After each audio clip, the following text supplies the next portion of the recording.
कटोरी ब्लाउज की सिलाई कैसे करते हैं, चलिए आज मैं आपको बताती हूँ। तो सबसे पहले हम कपड़ा को निकाल लेंगे और ये है हमारा पीछे पल्लू और ये है हमारा आस्तीन और काज पट्टी। उसके बाद में ये है हमारा नीचे की पट्टी, ये बटन पट्टी है हमारी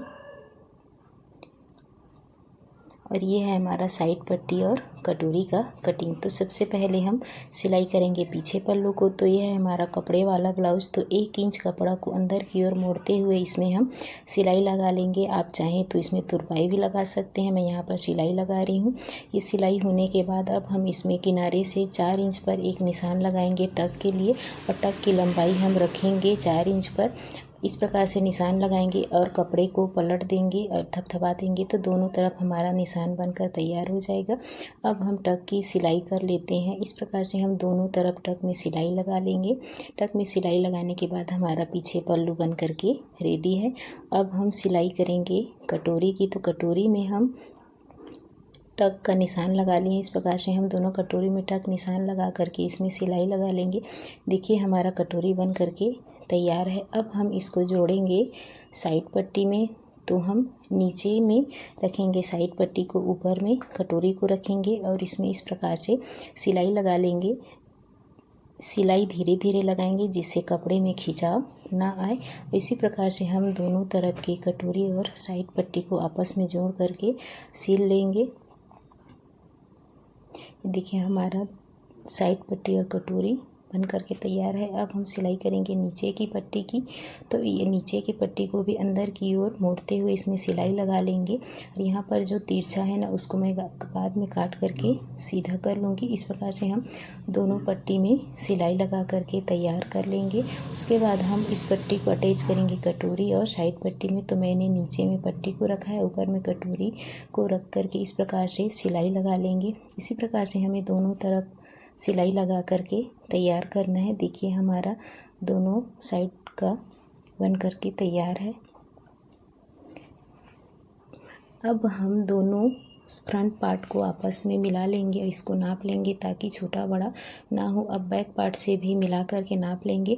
तो हमारा यहाँ पर बैक पार्ट की लंबाई थोड़ी सी बड़ी है तो उसे हम काट करके निकाल लेंगे जिससे लंबाई छोटा बड़ा ना हो। तो इस प्रकार से हम थोड़ा सा काट करके निकाल देंगे। अब वापस से नापेंगे तो देखिए हमारा दोनों पल्लू का लंबाई बराबर है। अब हम लगा लेंगे बटन पट्टी। तो मैं कटोरी के ऊपर में बटन पट्टी को रखते हुए इस प्रकार से सिलाई लगा लूँगी और नीचे की ओर अंदर की तरफ थोड़ा सा कपड़ा मोड़ करके सिलाई लगा लेंगे। अब हम कपड़े को इस प्रकार से वापस से एक बार और मोड़ते हुए इसमें एक बार और सिलाई लगाएंगे। तो इस प्रकार से हम बटन पट्टी लगा लेंगे, इसमें वापस एक बार और फिनिशिंग का सिलाई लगाएंगे। ये सिलाई लगने के बाद हम लगाएंगे बटन पट्टी। तो ये हमारा बटन पट्टी अंदर की ओर थोड़ा सा कपड़ा मोड़ते हुए इस प्रकार से कपड़े को मोड़ करके हमें काज पट्टी को लगा करके तैयार कर लेना है।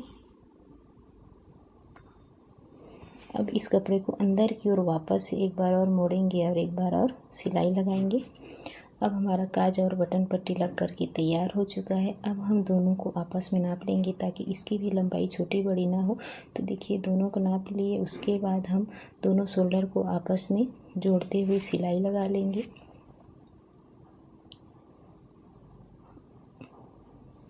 दोनों शोल्डर जुड़ जाने के बाद हम लगाएंगे अब पाइपिंग। तो ये हमारा पाइपिंग पट्टी जिसकी चौड़ाई है 1.25 इंच और इस प्रकार से अंदर की ओर थोड़ा सा कपड़ा मोड़ते हुए में हम पाइपिंग पट्टी लगा लेना है। पाइपिंग लगाते समय हमें एक बात का ध्यान रखना चाहिए कि कपड़ा हमें हमेशा तिरछा काटना चाहिए। उसके बाद जब पाइपिंग पट्टी को लगाएं तो सामने और पीछे पल्लू के जो शोल्डर में जॉइंट होता है उस कपड़े को इस प्रकार से हमें पीछे की ओर करते हुए सिलाई लगानी है जिससे कि हमारा गला सामने की ओर नहीं खींचता है और पीछे की ओर कपड़ा खींच करके रखता है। इस प्रकार से हम पूरे गले में पाइपिंग पट्टी लगा करके तैयार कर लेंगे। उसके बाद छोटा छोटा कट लगाएंगे कॉर्नर में जिससे पाइपिंग फिनिशिंग से आए। कट लगाने के बाद हम पाइपिंग कपड़े को अंदर की ओर इस प्रकार से मोड़ते हुए एक बार और वापस से सिलाई लगा लेंगे और पाइपिंग जितना हो सके उतना पतला मोड़िए जिससे पाइपिंग सुंदर दिखता है। तो इस प्रकार से मैं पूरे ब्लाउज़ में पाइपिंग लगा करके तैयार कर लूँगी। देखिए हमारा पाइपिंग लग करके तैयार हो गया है। अब हम लगाएंगे इसमें आस्तीन। तो ये है हमारा आस्तीन। सामने की तरफ मैं आधा इंच के करीब गहराई देते हुए निशान लगा लिया है। अब इस निशान पर कट लगा करके कपड़े को अलग कर लेंगे। इस प्रकार से सामने पल्लू में गहराई देने से फिटिंग अच्छे से आती है, आस्तीन में झोल नहीं आता है। अब हम इसको ब्लाउज़ में फिट करेंगे। तो इस प्रकार से शोल्डर और आस्तीन के बीच वाले पार्ट को पकड़ते हुए हमें सिलाई लगा लेनी है, जिससे आस्तीन आगे पीछे नहीं होता। इस प्रकार दोनों तरफ के आस्तीन को हम लगा करके तैयार कर लेंगे। देखिए हमारा आस्तीन लग करके तैयार हो गया है। अब हम इसमें फिटिंग की सिलाई लगाएंगे। तो आस्तीन में कपड़ा को 1 इंच अंदर की ओर इस प्रकार से मोड़ते हुए सिलाई लगा लेंगे। इसमें हम बाद में तुरपाई करेंगे। अब हम फिटिंग का निशान लगा लेते हैं। तो हमारा आस्तीन का मोटाई है 7 इंच, तो 7 इंच पर एक निशान लगाएंगे।